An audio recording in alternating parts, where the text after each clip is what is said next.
जय हिंद प्यारे दोस्तों, स्टडीज मोनो में आपका स्वागत है। तो प्रीवियस ईयर क्वेश्चन अभी मैं टॉपिक वाइज करवा रहा हूँ इस चैनल पर। और टॉपिक वाइज प्रीवियस के लिए आप इस चैनल से जुड़ सकते हैं, और नहीं जुड़े हैं तो पहली बार यदि वीडियो को देख रहे हैं तो पहले सब्सक्राइब कर लीजिए ताकि आगे भी आपको वीडियो मिल सके। अभी मेरा टॉपिक वाइज केमिस्ट्री का चल रहा है, और आज जो मैं करवाने जा रहा हूँ टॉपिक जो मेरा है पीरियोडिक टेबल, जो कि रेलवे के हिसाब से यह काफ़ी महत्वपूर्ण होगा। रेलवे का यह भरोसेमंद टॉपिक है। एग्ज़ाम कोई भी हो रेलवे का, उसमें पीरियोडिक टेबल से क्वेश्चन पूछना है। ऐसा हो नहीं सकता पीरियोडिक टेबल से क्वेश्चन नहीं आएगा। तो उसी टॉपिक को मैं लेकर आया हूँ अभी। तो आज इससे पहले मैं एक सेट डाल चुका हूँ पीरियोडिक टेबल का। यदि नहीं देखें आप लोग इस टॉपिक का तो उसमें आप ज़रूर प्लेलिस्ट में जाइए और उसको पहले देख लीजिए पीरियोडिक टेबल का। तो आज मेरा जो क्वेश्चन स्टार्ट होगा 26 नंबर से क्वेश्चन स्टार्ट होगा। तो देखिए क्वेश्चन मेरा क्या है। 26 नंबर कहता है कि सही विकल्प के साथ खाली स्थान भरें। कुछ लिखा होगा इसमें, बोला खाली स्थान भरने के लिए। और यह जो मेरा टॉपिक वाइज चल रहा है इसमें डिटेल सहित बताते हैं आपको। यदि मैं मान लीजिए हम 25 क्वेश्चन बता रहे हैं ना, तो नाम का 25 बता रहे हैं। लगभग इस टॉपिक से आपको लगभग जो है 25 के माध्यम से नहीं, लगभग इस टॉपिक से जो भी टॉपिक करवा रहे हैं उसमें लगभग 60 से 70 आसपास क्वेश्चन हम बता देते हैं। विश्वास नहीं तो एक बार कॉपी में लिख कर टेस्ट कीजिए कितना क्वेश्चन पूरा मेरा। तो देखिए क्या है। पहला क्वेश्चन मैं स्टार्ट कर रहा हूँ। तत्वों के गुण उसके परमाणु द्रव्यमान के आवर्धिक प्रकार्य है, यह कथन किसका है? तो परमाणु द्रव्यमान के अनुसार जो सजाया गया था, तो यह जो सजाया था मेंडलीफ नामक वैज्ञानिक था, उन्हीं ने तत्वों को परमाणु द्रव्यमान के आधार पर सजाया था।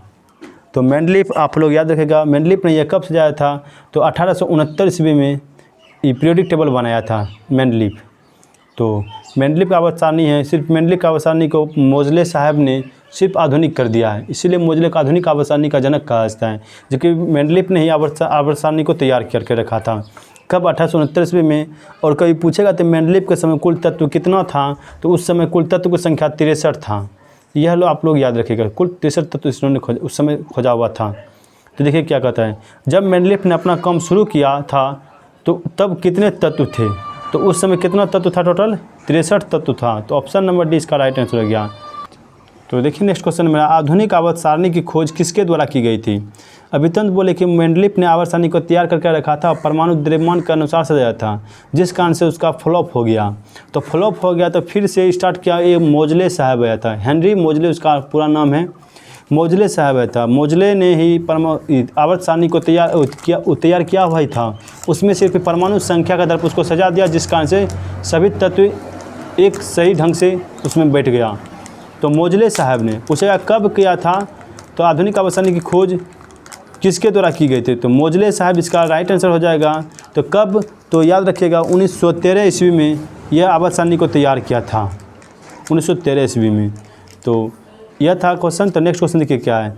तत्वों को उनके परमाणु द्रव्यमान के आधार पर वर्गीकृत करने का श्रेय किसे दिया जाता है? परमाणु द्रव्यमान पूछ रहा है, तो परमाणु द्रव्यमान के आधार पर जो दिया था वो मेंडलीफ साहब ने दिया था, दामित्री मेंडलीफ ने। बोले कब? तो 1869 ईस्वी, याद रखिएगा। दोनों को पूछा हुआ क्वेश्चन है। नेक्स्ट क्वेश्चन देखिए, मेंडलीफ की आवर्त सारणी में बाद में खोजे जाने वाले तत्वों के लिए जगह छोड़ी गई थी। निम्न में से किस तत्व को आवर्त सारणी में जगह मिली थी? बाद में कौन सा तत्व को खोजने के लिए जगह, वो जो मेंडलीफ जब आवर्त सारणी का खोज कर रहा था उस समय कुछ तत्व को छोड़ दिया था। बोला था कि इसके स्थान पर आएगा भविष्य में तत्व सब आएगा, जैसे एका एल्यूमिनियम, एका सिलिकॉन, एका जर्मेनियम सब था। बोला कि इसके जगह पर बाद में कोई वैज्ञानिक आएगा और वह इस जगह खाली स्थान को भर देगा। तो एका एल्यूमिनियम, एका सिलिकॉन, एका जर्मेनियम। तो उस समय जो बोला कि क्वेश्चन कि खोजे गए जाने वाले तत्वों की जगह छोड़ी गई थी, निम्नलिखित में से किस तत्व को आवर्त सारणी के बाद में जगह मिली थी? तो सबसे बाद में जो मेरा जगह मिला था वह जर्मेनियम को मिला था। तो ऑप्शन नंबर डी इसका राइट आंसर हो गया। नेक्स्ट क्वेश्चन देखिए, नीचे दिए गए वर्गीकरणों में से कौन सा परमाणु द्रव्यमान के आधार पर था? तो परमाणु द्रव्यमान के आधार पर जो मेरा मेंडलीफ साहब ने सजाया था। कौन? मेंडलीफ ने सजाया था। और उससे पहले जितना भी वैज्ञानिक आया था सभी ने परमाणु द्रव्यमान के आधार पर ही सजा रहा था। जैसे बता दें आपको कि डोवेनाइनर था, डोवेनाइनर ने अपना त्रिक नियम दिया था जिसमें 3 तत्व को लिया था। न्यूलैंड्स ने अपना अष्टक नियम दिया था। तो न्यूलैंड्स भी परमाणु द्रव्यमान के अनुसार ही सजा रहा था। और मेंडलीफ और एकमात्र वैज्ञानिक है मोजले साहब जो कि परमाणु संख्या के आधार पर सजाया था। तो देखिए इसमें मोजले हैं तो ये ऑप्शन गलत हो गया, मोजले यहाँ भी ऑप्शन गलत मोजले। तो एकमात्र ऑप्शन मेरा सी नंबर में डोबेराइनर द्रव्यमान के आधार पर, न्यूलैंड्स भी द्रव्यमान के आधार पर और मेंडलीव भी द्रव्यमान के आधार पर।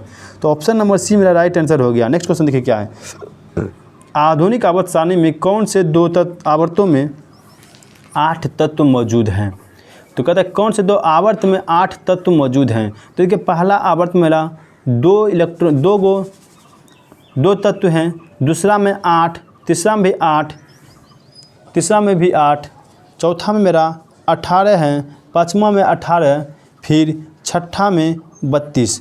2, 8, 8, 18, 18, 32 और सातवां आवर्त जो है मेरा अभी अपूर्ण है, इसका खोज होना अभी बाकी है। तो पूछ रहा है कि कौन से दो आवर्तों में 8 तत्व हैं। देखिए पहला आवर्त में टोटल आवर्त की संख्या 7 है, आप लोग जान लीजिए, और वर्ग की संख्या 18 है। तो पहला में तो 2 हैं, दूसरा और तीसरा में 8 तत्व हैं। तो दूसरा और तीसरा देखिए कहीं पर ऑप्शन होगा तो ऑप्शन नंबर डी में 8 तत्व हैं। तो नेक्स्ट क्वेश्चन देखिए क्या है, रासायनिक गुणों के मध्य मेंडलीव ने इन तत्वों के साथ मिलकर बने यौगिकों पर ध्यान केंद्रित किया था। बोला किसके ऊपर ध्यान केंद्रित किया था, तो हाइड्रोजन और ऑक्सीजन के ऊपर यह ध्यान केंद्रित किया था। कौन, मेंडलीव साहब ने। तो याद रखिएगा हाइड्रोजन और ऑक्सीजन के बीच के यौगिकों के बीच अच्छा से ध्यान किया था केंद्रित। नेक्स्ट क्वेश्चन देखिए क्या है, मेंडलीव की आवर्त सारणी में लंब रूप स्तंभों को और क्षैतिज पंक्तियों को क्या कहा जाता है। खड़ी रेखा, परिरेखा, अर्थात स्तंभ मतलब खड़ा जो लंबा है, तो लंबा को बोलते हैं हम स्तंभ, या इसी को बोलते हैं वर्ग, या इसी को बोलते हैं समूह, और क्षैतिज पंक्ति जो है उसको बोलते हैं आवर्त। तो वर्ग लिखा रहे आपको, या समूह लिखा रहे, या स्तंभ लिखा रहे, तीनों मतलब एक ही है। और आवर्त परिरेखा मतलब सूत्र लाइन को, एक ऐसा लाइन होता है आवर्त सारणी में, इससे होता है और इससे होता है। ये जो मेरा खड़ा लाइन इसको बोलते हैं आवर्त, और ये जो मेरा खड़ा लाइन इसको बोलते हैं वर्ग, और ये जो मेरा सूत्र लाइन इसको बोलते हैं आवर्त। यही पूछ रहा है। तो कह रहा है कि दोनों को क्या कहते हैं, पहले जो खड़ी है उसको बोलते हैं समूह और बाद वाला को आवर्त। तो समूह और आवर्त ऑप्शन नंबर 20 का राइट आंसर हो गया। नेक्स्ट क्वेश्चन देखिए, मेंडलीव के आवर्त सारणी में तत्वों गुणों को उनके देश के आवधिक स्वभाव माना जाता है। तो मेंडलीव ने अपना जो आवर्त सारणी में तत्व को सजाया था वह परमाणु द्रव्यमान के आधार पर सजाया था। तो परमाणु द्रव्यमान इसका याद रखिएगा। एकमात्र वैज्ञानिक था मोजले साहब जो कि परमाणु संख्या पर सजाया था, बाकी सब जो है परमाणु द्रव्यमान के आधार पर ही सजाया था। तो परमाणु संख्या एकमात्र याद रखिए मोजले, कभी नहीं फंसिएगा। एक हाथ खाली मोजले याद रखिएगा कि वह परमाणु संख्या पर, बाकी सभी परमाणु द्रव्यमान के आधार पर सजाया था। तो नेक्स्ट क्वेश्चन देखिए क्या है, मेंडलीव के आवर्त सारणी में निम्नलिखित समूह में से किस तत्व समूह के बाद में तालिका में जगह मिली। तो बाद में जो मेरा तालिका में जगह मिला वह स्कैंडियम, गैलियम और सीजियम। स्कैंडियम, गैलियम और सीजियम। मेंडलीव ने जो किया था कि भविष्यवाणी किया था कि 3 तत्वों को नहीं खोजा था, बोला कि इन 3 तत्वों का घर अधूरा रहेगा, इसको बाद में खोज दिया जाएगा। एक था एका एल्यूमिनियम, एका सिलिकॉन और एका जर्मेनियम। तो इन तीनों तत्वों के स्थान पर जो बाद में खोजा गया था वह था स्कैंडियम, गैलियम और सीजियम। तो ऑप्शन नंबर 20 का राइट आंसर हो गया, इसको आप याद रखिएगा। तो नेक्स्ट क्वेश्चन है मेरा, देखिए क्या, आधुनिक आवर्त सारणी की तीसरी अवधि और 8वें समूह में रखी गई नोबेल गैस का नाम क्या है। कहता तीसरी अवधि, अवधि मतलब आवर्त होता है।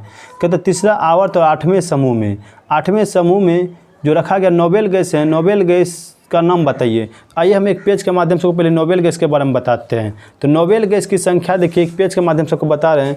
नोबेल गैस की संख्या मेरा टोटल 6 हैं। कौन कौन सा है, एक है हीलियम, He जिसको बोलते हैं, नियॉन, आर्गन, क्रिप्टॉन, जेनॉन और रेडॉन। यह मेरा 6 तत्व जो है मेरा, यह नोबेल गैस के अंतर्गत आता है। और समूह पूछेगा था 18वें समूह में आता है, और 8वां समूह जो मेरा मतलब 8A में आता है, ए में 8A में आता है ये मेरा यह। और यस इसमें जब भी सभी जो मेरा सब के संयोजकता मेरा 0 के बराबर है, मतलब कि इसमें से अंतिम कक्षा इसका पूर्ण रूप से भरा हुआ है। लास्ट कक्षा में 8 इलेक्ट्रॉन इसमें बचा हुआ है।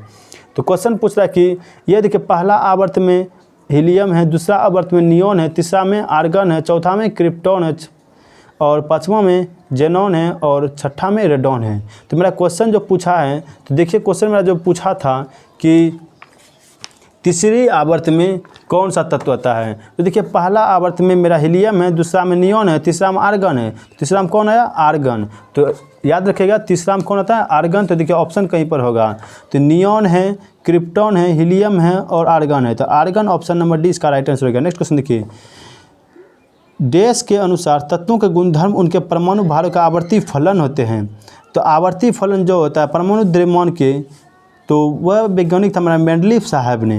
मेंडलीफ साहब ने इसका खोज किया था, आवर्त फलन के बारे में बताया था कि परमाणु भार के। आपको बोलें कि याद सिर्फ रखिएगा कि मोजले साहब ने परमाणु संख्या पर किया था, बाकी सभी वैज्ञानिक ने परमाणु भार पर ही अति कर रहा था, खोज कर रहा था। तो डोबेनाइनर भी किया था परमाणु भार के आधार पर ही, उन्होंने 3 तत्व लिया था और 2 को बोल रहा था बीच वाला का औसत के बराबर होता है, तो डोबेनाइनर बोल रहा था। ठीक है, न्यूलैंड अपना अष्टक नियम था तो भी भार के आधार पर ही दिया था। तो मेंडलीफ ने आवर्ती नियम दिया था किसके आधार पर? कि परमाणु भार के आधार पर। तो ऑप्शन नंबर बी इसका राइट आंसर हो गया। नेक्स्ट क्वेश्चन देखिए क्या है, निम्नलिखित में से कौन सा तत्व मेंडलीफ की आवर्त सारणी में एक निश्चित स्थान नहीं पा सका था? तो मेंडलीफ का आवर्त सारणी में जो है मेरा, यह जो मेरा हाइड्रोजन तत्व जो है मेरा मेंडलीफ का आवर्त सारणी में जगह नहीं रख पाता था। कभी हाइड्रोजन तत्व जो है हेलोजन ग्रुप के साथ चल जाता था, कभी अकेले रह जाता था, जिस कारण से यह कभी धातु गुण दर्शाता था, कभी अधातु गुण दर्शाता था, जिस कारण से यह अपना निश्चित स्थान नहीं रख पाया था हाइड्रोजन। और इसी कारण से हाइड्रोजन को आवारा तत्व के नाम से भी जाना गया। तो आवारा तत्व के नाम से यदि पूछेगा तो आवारा तत्व कौन हैं? तो हाइड्रोजन याद रखिएगा। और इसी का स्थान जो मेंडलीफ ने नहीं रख पाया था आवर्त सारणी में। तो ऑप्शन नंबर डी इसका राइट आंसर हो गया। नेक्स्ट क्वेश्चन देखिए, मेंडलीफ के आवर्त सारणी में तत्वों को किस क्रम में व्यवस्थित किया गया था? तो मेंडलीफ ने आवर्त सारणी में तत्वों को परमाणु द्रव्यमान के बढ़ते हुए क्रम में सजाया गया था।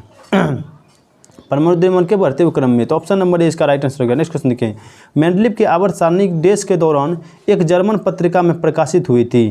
तो बोला कि मेंडलीफ ने आवर्त सारणी जो तैयार किया था, वह तैयार तो 1869 से स्टार्ट कर दिया था, लेकिन प्रकाशित कब किया था ये पूछ रहा है कि। और जर्मन का वैज्ञानिक था, जर्मन का पत्रकार था, उन्होंने इसका आवर्त सारणी को प्रकाशित किया था। तो बोला कब किया था? तो 1872 ईस्वी में यह प्रकाशित किया था। ऑप्शन नंबर डी इसका राइट आंसर हो गया। नेक्स्ट क्वेश्चन देखिए, 4 तत्वों के परमाणु क्रमांक निम्न अनुसार हैं, जैसे F9, P15, Cl17, Ar18। इनमें से निम्नलिखित में से कौन से 2 तत्व रासायनिक रूप से समान होते हैं? देखिए कौन सा 2 तत्व रासायनिक रूप से समान होता है? देखिए फ्लोरीन और क्लोरीन आवर्त में समूह में ऊपर से नीचे आने पर सभी तत्वों के संयोजकता समान होता है, अर्थात गुण और धर्म सभी समान होता है। तो फ्लोरीन और क्लोरीन जो मेरा आवर्त में आता है 17वां आवर्त में आ जाता है। ठीक है, 17वां आवर्त में आ जाएगा फ्लोरीन क्लोरीन, और 17वां आवर्त में फ्लोरीन आता है, क्लोरीन आता है, ब्रोमीन आता है और आयोडीन होता है। और सभी का गुण एक ही जैसा होता है। ये पूछा रासायनिक गुण किसके समान होता है? तो फ्लोरीन और क्लोरीन याद रखिएगा। तो ऑप्शन नंबर ए इसका राइट आंसर हो गया, बाकी सबका अलग अलग है। नेक्स्ट क्वेश्चन देखिए, मेंडलीफ के आवर्त सारणी में तालिका डेस निकेल से पहले दिखाई गई थी। तो मेंडलीफ ने अपने आवर्त सारणी में कोबाल्ट को जो है निकेल से पहले लिख दिया था, लेकिन होना चाहिए क्या? पहले निकेल आता है फिर कोबाल्ट आता है। तो यह गड़बड़ी यह कर दिया था कौन? तो मेंडलीफ साहब ने कर दिया था ये कि कोबाल्ट को निकेल से पहले ही दे दिया था।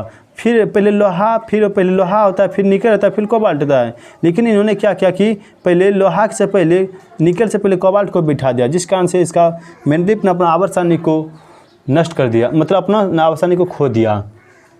अन्यथा भी आप लोग जो पढ़ते हैं मेंडलीफ का आवर्त सारणी को ही पढ़ते हैं, लेकिन उल्टा पुल्टा बैठाने के कारण बकलोल का था, इसी कारण उल्टा पुल्टा बैठा दिया और इसी कारण इसका आवर्त सारणी नहीं चल पाया ज़्यादा दिन तक। तो देखिए इसका राइट आंसर क्या हो जाएगा? ऑप्शन नंबर सी इसका राइट आंसर हो गया। नेक्स्ट क्वेश्चन देखिए, निम्नलिखित में से कौन यह बताता है कि तत्वों के गुण उनके परमाणु संख्या का आवर्धिक प्रण होता है? देखिए परमाणु संख्या पूछ रहा है, तो परमाणु संख्या के एक ही वैज्ञानिक का नाम याद रखिएगा। कौन सा वैज्ञानिक? तो वह वैज्ञानिक का नाम है मोजले साहब। तो मोजले ने ही आधुनिक आवर्त सारणी को तैयार किया था। तो इसमें ऑप्शन देखा आधुनिक आवर्त नियम, अर्थात आधुनिक आवर्त सारणी जो परमाणु संख्या के आधार पर ही बैठाया गया है। नेक्स्ट क्वेश्चन देखिए, मेंडलीफ के आवर्त सारणी में ऊर्ध्वाधर कॉलम को क्या कहा जाता है? तो ऊर्ध्वाधर कॉलम को हम समूह के नाम से जानते हैं।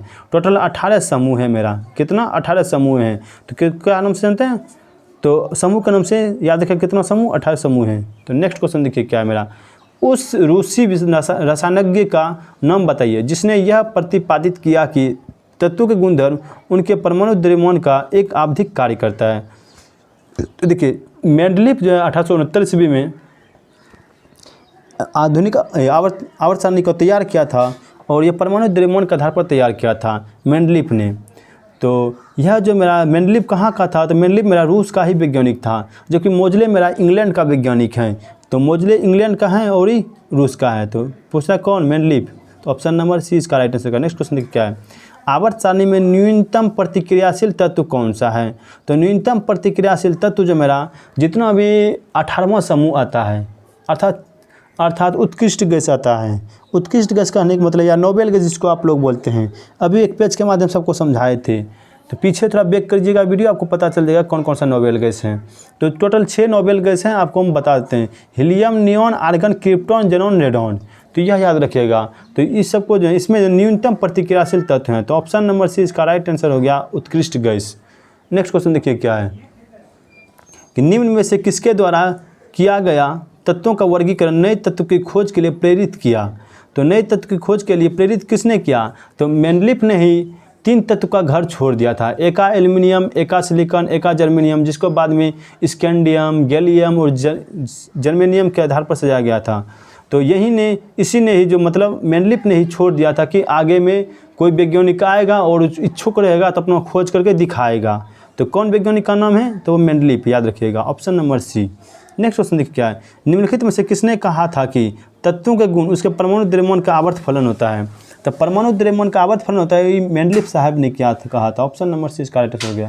नेक्स्ट क्वेश्चन देखिए, Na sodium, magnesium, aluminium, silicon, phosphorus, sulphur, chlorine और आर्गन आधुनिक आवर्त सारणी के डैश आवर्त से संबंधित हैं। तो यह सभी मेरा जो आता है, कहते किस आवर्त में आता है। तो देखिए हम सोडियम को ही लेते हैं। तो सोडियम जैसे लेते हैं तो सोडियम का आप इलेक्ट्रॉनिक कॉन्फ़िगरेशन कीजिएगा। इलेक्ट्रॉनिक कॉन्फ़िगरेशन कहते हैं 2, 8, 1। तो यह इलेक्ट्रॉनिक कॉन्फ़िगरेशन ही बताता है मेरा कि आवर्त की संख्या कितना है। तो 1, 2, 3। तो तीसरे आवर्त में ये सभी तत्व आता है। तो ऑप्शन नंबर सी इसका राइट आंसर हो गया। तो यह था मेरा आज का लास्ट क्वेश्चन। और यदि वीडियो आपको अच्छा लग रहा है तो एक बार लाइक और सब्सक्राइब जरूर कर दीजिए, ताकि आगे वीडियो आपको उस टाइम से पहले पहुंच सके। जैसे हम यहाँ पर क्वेश्चन को अपलोड करें और आपके पास धैर्य आपके पास पहुंच जाए और आपको तैयारी करने में मज़ा आ जाए।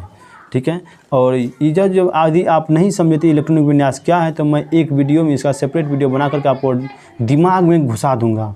ठीक है। ऐसा हो नहीं सकता नहीं घुसेगा दिमाग में, आपको ज़बरदस्ती घुसा देंगे कि इलेक्ट्रॉनिक विन्यास क्या है। तो टेंशन मत लीजिएगा। तो यह था मेरा आज का सेशन। इसी के साथ इस सेशन को यहीं पर समाप्त करते हैं। मिलते हैं नेक्स्ट क्लास में। जय हिंद।